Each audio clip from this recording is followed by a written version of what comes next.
Hey guys, today we are going to talk about economic duress.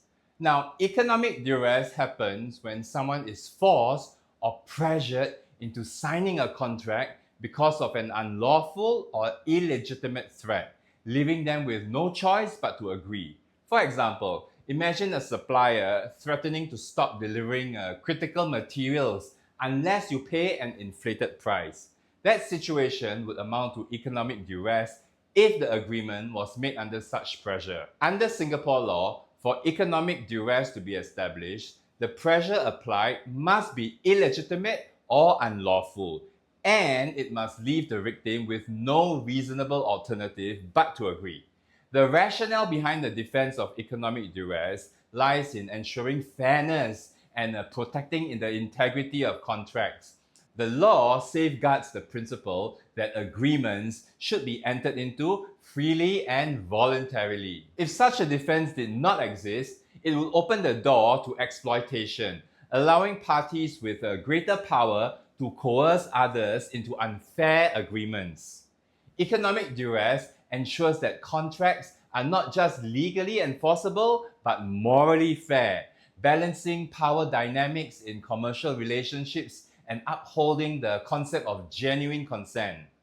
When a contract is found to have been signed under economic duress, it becomes voidable under Singapore law. This means that the victim of the duress has the right to either rescind the contract, essentially cancelling it, or to affirm the contract, i.e., confirm and if he wants to proceed with the contract.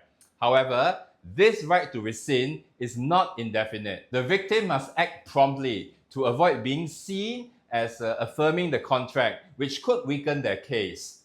Affirmation could occur explicitly or even by implication, such as continuing to act under the terms of the agreement after the pressure has ceased.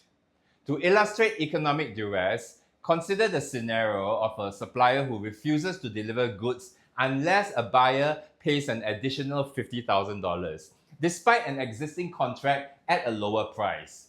The buyer, desperate to secure the goods to fulfill their own obligations, agrees under protest.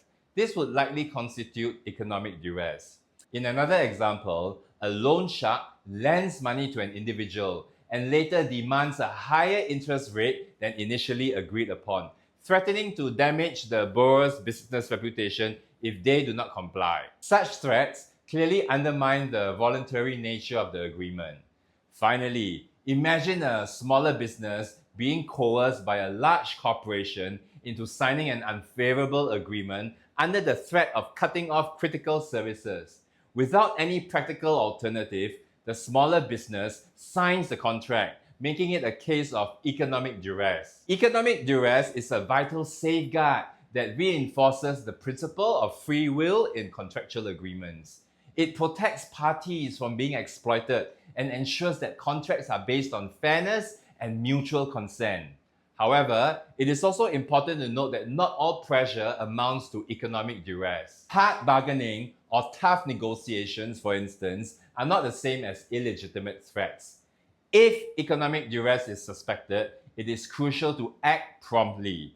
Delays in addressing the issue can result in affirming the contract, making it more difficult to rescind. Ultimately, economic duress ensures that contracts maintain their integrity and fairness, preventing misuse of power in commercial and personal relationships.